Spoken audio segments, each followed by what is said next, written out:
Hey everybody, this is Anne and welcome back to Painting Big. This month we are tackling shading metallics. And we're mostly going to go into that using a variety of different washes. So this isn't your usual throw a black wash on it and be done, by the way. This is just different ways to shade. We're going to talk about different finishes that you can use and also layering different colors over metallics to get some interesting effects. In addition to the old tried and true original ways, because this is a fundamentals video. Alright, let's get to it. Alrighty. Oh, I have Space Marines. Yes. Oh my gosh. Well, I needed models that were like similar to each other, and when I looked at our collection, I was like, well, I've got this Leviathan box set, and I've got Space Marines I'm probably never going to paint because I bought it for the Tyranids. So yeah. Here we are. We have Space Marines. So I decided to use a bunch of different paints and inks for this. So we've got Vallejo metal color for the silver. This is an aluminum flake metallic, which meant that it covered very quickly and smoothly. It's a more liquid metallic also, so it dry brushes very well, just FYI. Then I used the Army Painter Fanatic, I think it was bright gold. This, even though this is a colored aluminum flake, I found that it actually needed several layers to work up over. I just used a black undercoat. It probably would have been better if I would have done a brown, which is what I normally would have done, but I wanted to kind of try it out since it was an aluminum flake.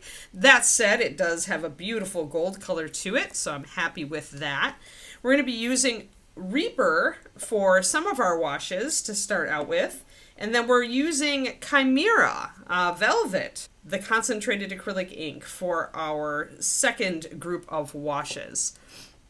So washes can be an advanced technique. They're often peddled about as a beginner's technique, right? It's the way you learn to put shadows on.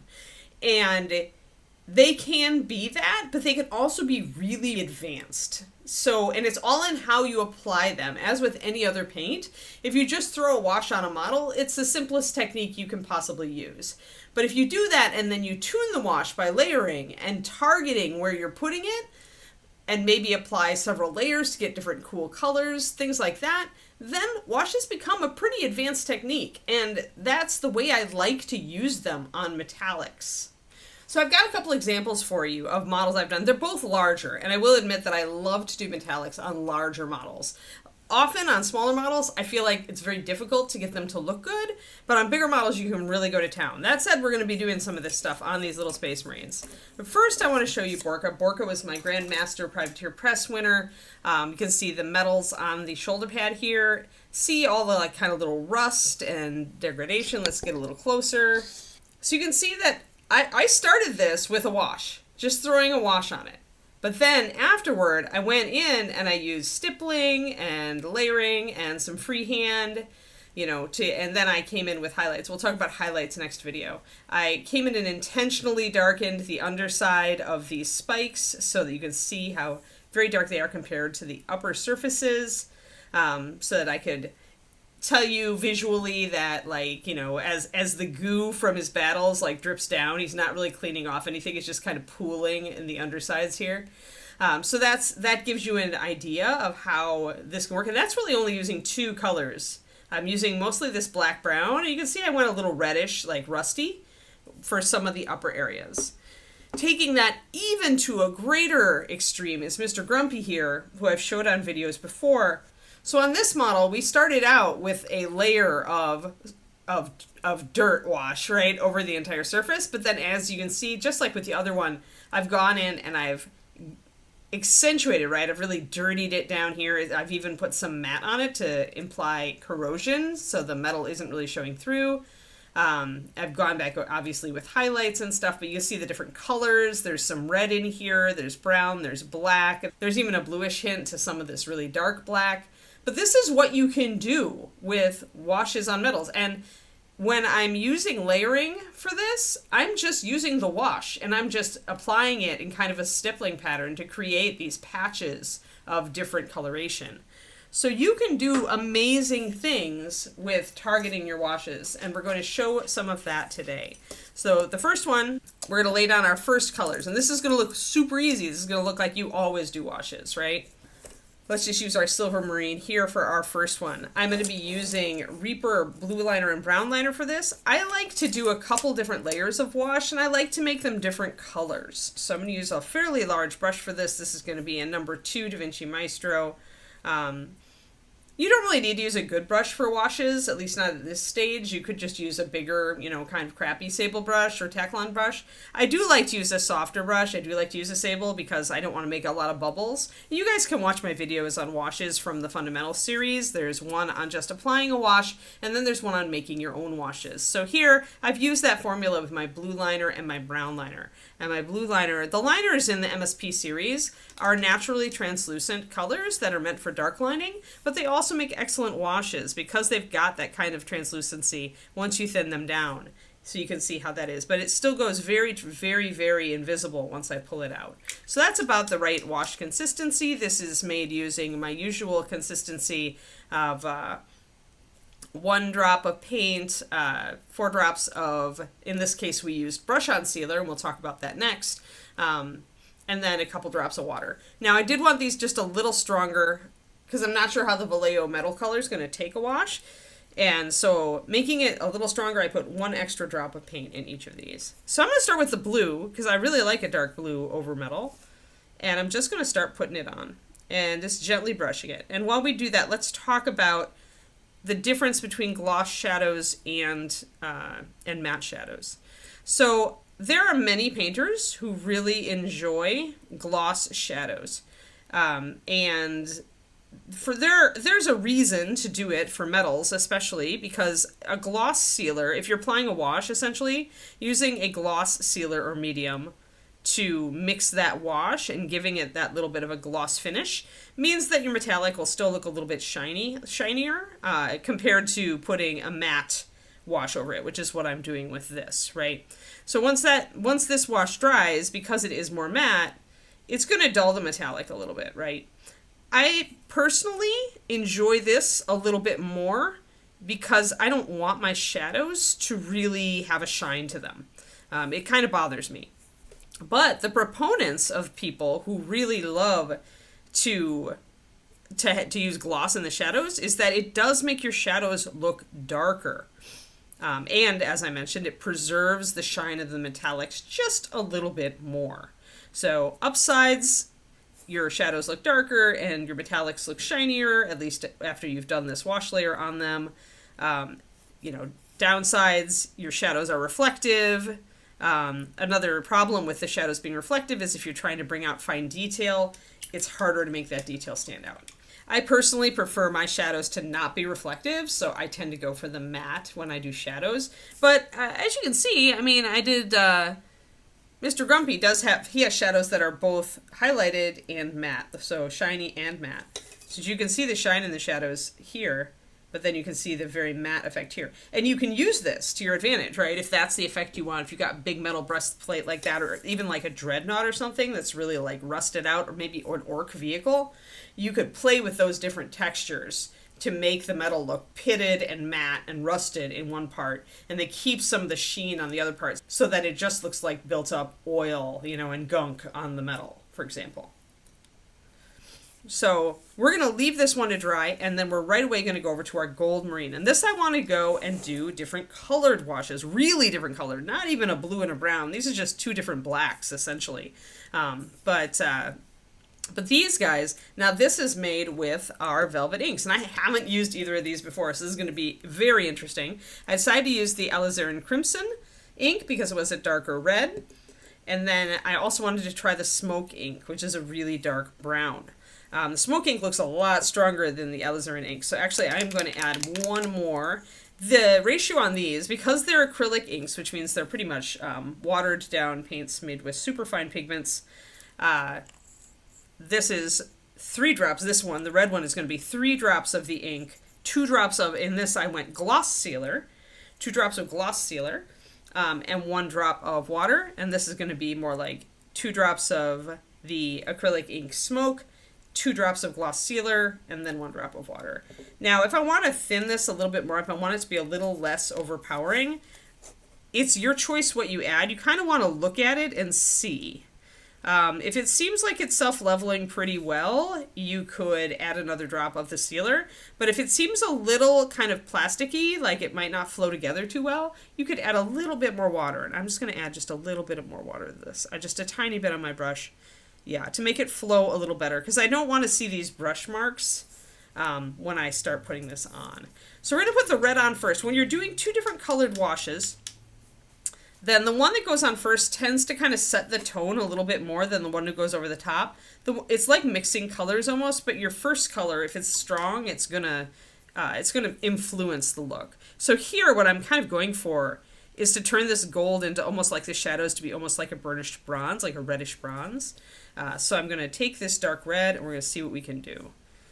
Actually, this I want to say, too, that having not worked with the Vallejo metal color before, they're very thin metallics, but they really went on quite smooth in the silver, and I am liking how they take a wash. So we're taking this red, you can see, let's get a little closer.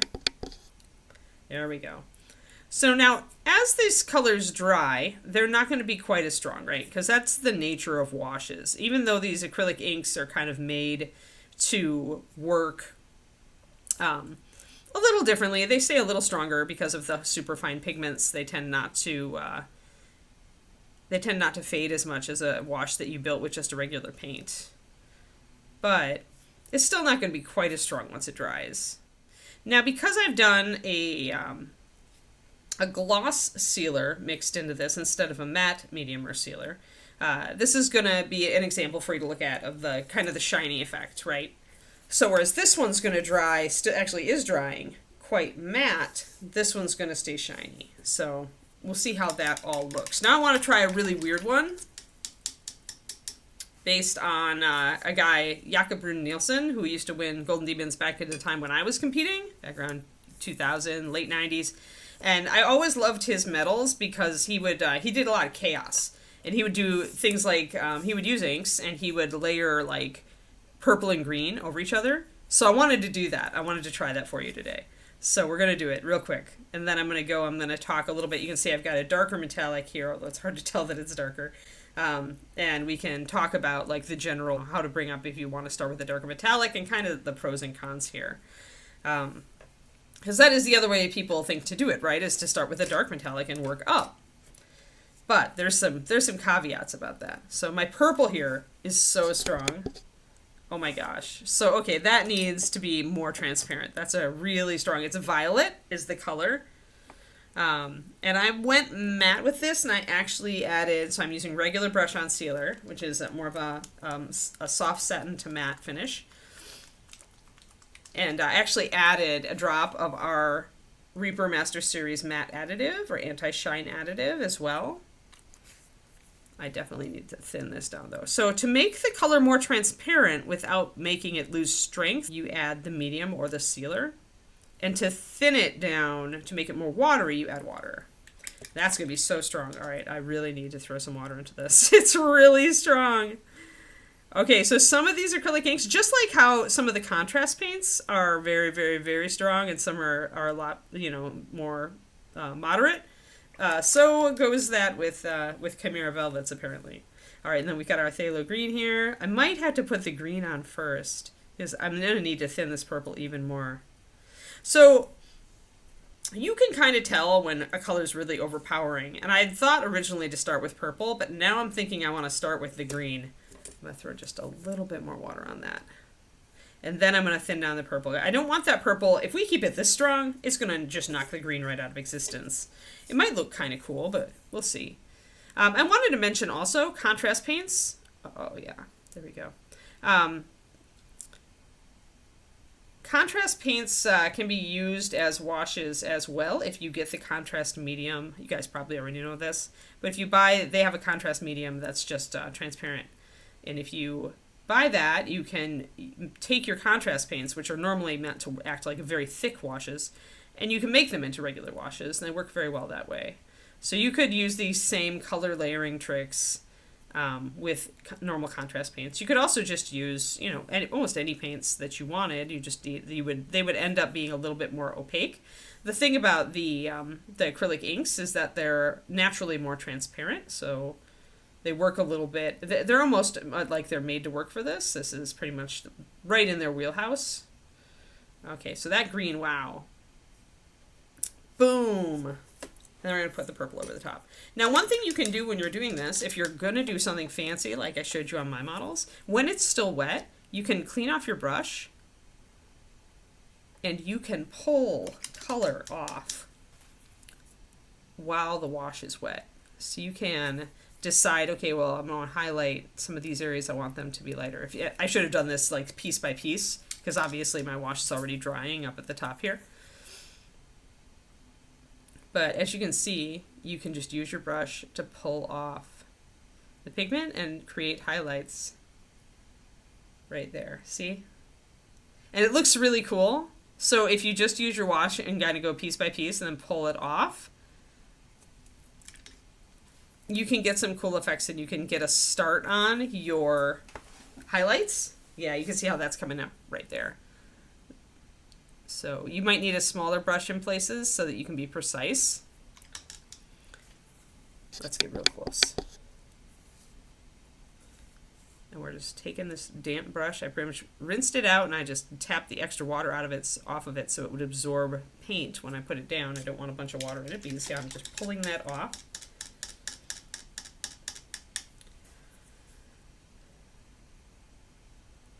And while it's still drying, you can really pull a bunch of it off.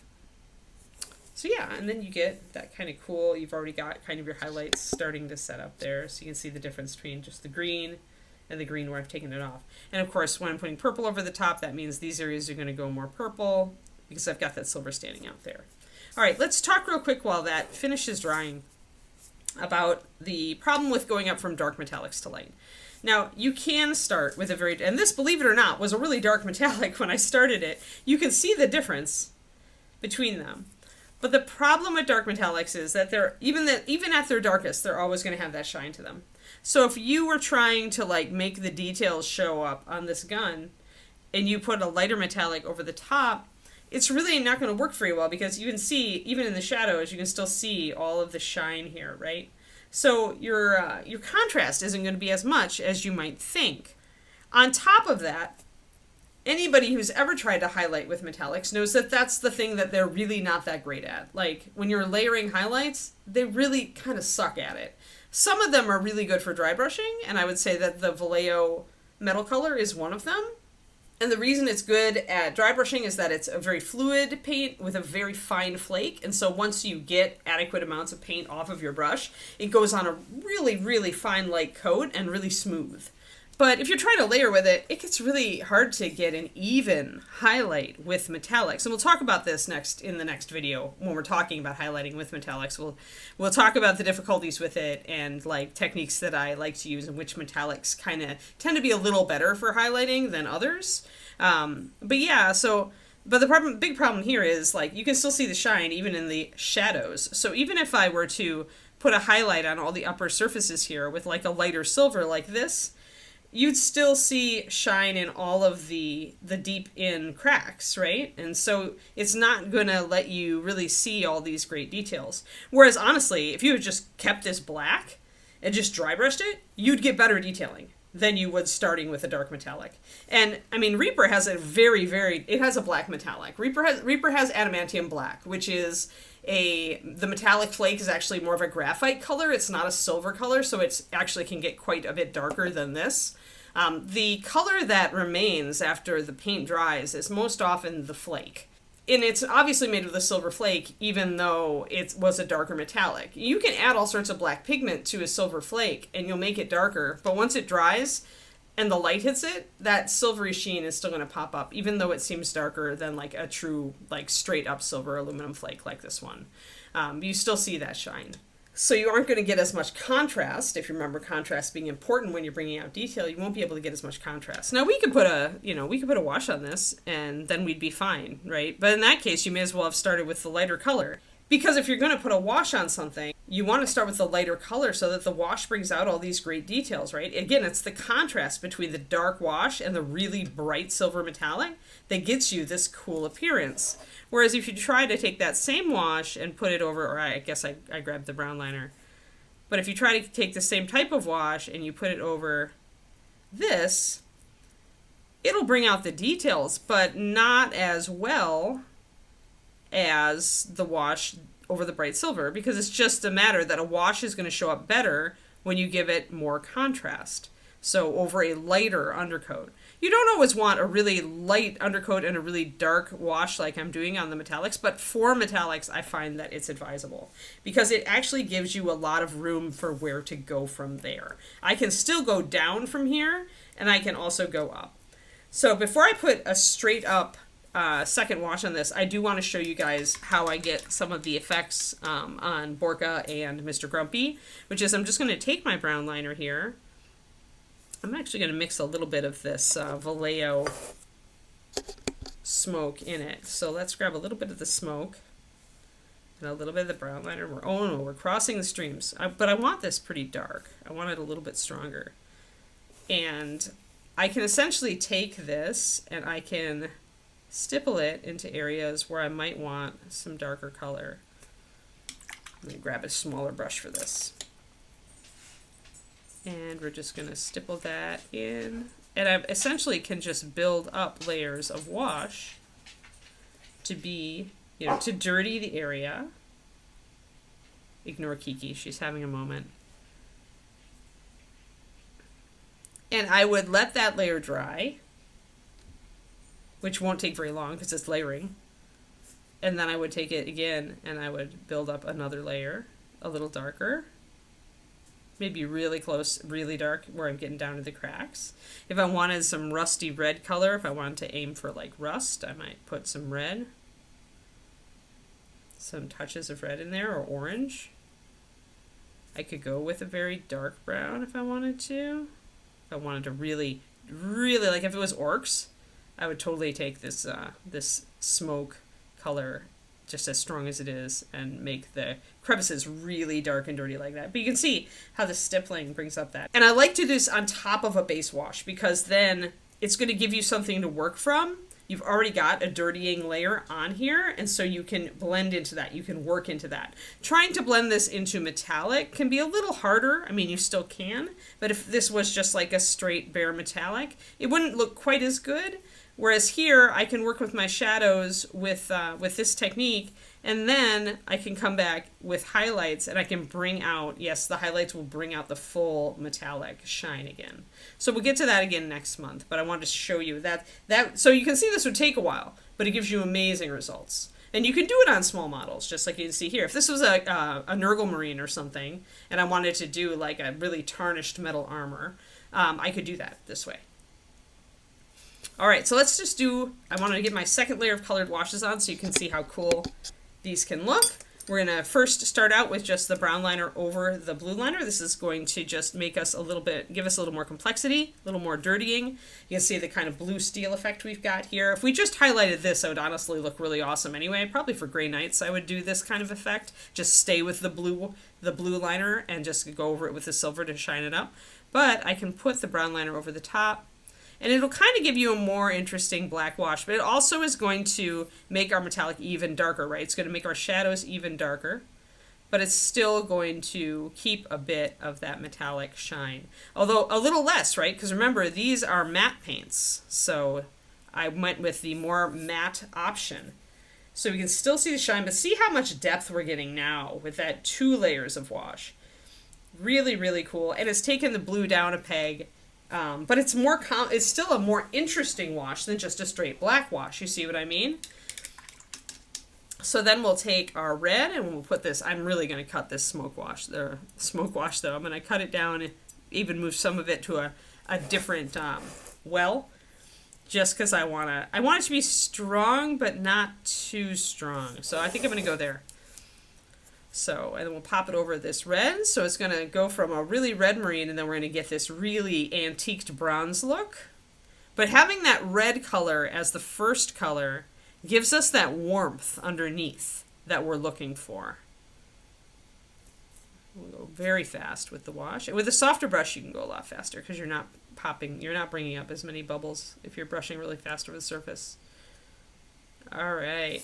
So now we can see, you can still see the red, again, doing this gives you some of the original color remains, right? Some of the blue remains, some of the red remains. This is where I say the first color you put on is the most important color here, because you'll still see a little of it here. Now I could go in here and I could bring, when I'm highlighting, I could bring in my gold and I could wipe out a lot of this remaining red, but I'd still get a little bit of it here and there, and that's what makes it a more interesting color. All right, let's pop over here and get Mr. Green Marine. Oh my gosh. Oh, by the way, let's just do a real quick look here, given this is still partially wet. But can you see the difference between this matte? You can see a bit of shine still, but it's still a matte coating, and you get a lot more shiny here. I mean, a lot of this is still wet, but some of it's starting to dry, and you still get a lot more shiny, and that's the gloss, using a gloss sealer for your wash instead. All right, I'm going to do the same thing I did with the smoke with this purple. I'm going to take a bunch of it and pop it back here, because that is just way too much, folks. Way too much. This is a strong paint. I'm going to pop one more drop of sealer into that, I think. Like I said, if your paint gets too watery, if you're afraid that you're thinning it too much with a wash, that's a real risk. Just put a drop of matte medium or matte sealer or gloss medium or gloss sealer, depending on what you're using, and it will hold it together better. All right, let's see how this looks. This is going to be interesting. All right, this one's for you, Jakob Nielsen, back in the... I think he was German. I don't remember, though. Sorry if I'm wrong. This is a really cool effect, guys. So if you're doing Chaos Marines, especially Slanesh, like, can you see how this would be awesome? Like, it's like peacock colors. It's almost like color shift. But you got to use really bright tones, and these acrylic inks are really good for that. You could also use the Daler Rowney acrylic inks, the FW ones that you can just find at like Hobby Lobby and stuff like that, and like regular craft stores here in America have them. But yeah, so get that purple really on there, and if I go in with if I go with a stronger purple, it's gonna really be heavy. Let's put it over part of it. I just grabbed some of my full strength purple just to see what it would look like, and I'm just gonna put it over one part here. So yeah, oh, that's really interesting. So yeah, so if I really like throw the full strength purple into this, it is being watered down a little bit by the wash that I put on there, but you can see how strong it is. But look at that, isn't that so cool? Imagine how awesome. Just imagine all the colors you can play with, all right? This is so cool. All right, this is a really long video for a fundamentals video, guys, but I really wanted you to see this and see how cool it can be. So hopefully this is giving you some ideas about what it's possible to do with washes on your metallics, and how awesome and cool everything can look. I'm going to finish up this guy a little bit. I think I am going to use a darker purple on parts of him. But these guys will all dry, and next month we're going to have a video on where I highlight these. All right? And we're going to have some fun. So I hope you tune in. I hope you liked this video. I hope you learned some stuff and got some great ideas. And this is where I'm going to stop because it's way too long already. Thanks, everybody. Thanks for tuning in. And this is Anne signing off.